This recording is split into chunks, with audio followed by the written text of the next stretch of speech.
দুই মেয়ের বিয়ে দেওয়ার পর ৩ নাতি নাতনিকে আগলে রেখে বড় করার পর এখন দুজন দুজনের অবলম্বন।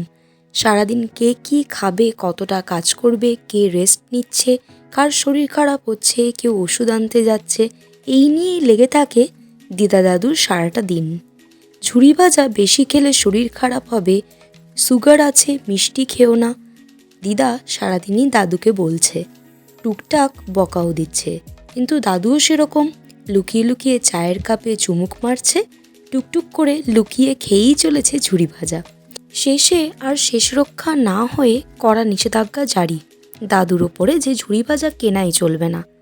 তাই আমার মা এবং আমি দুজনে মিলেই দাদু দিদাকে গিফট করলাম প্রভুজির সমস্ত রকমের ভুজিয়া, আর সেই দিয়েই কাটলো ওদের অ্যানিভার্সারি।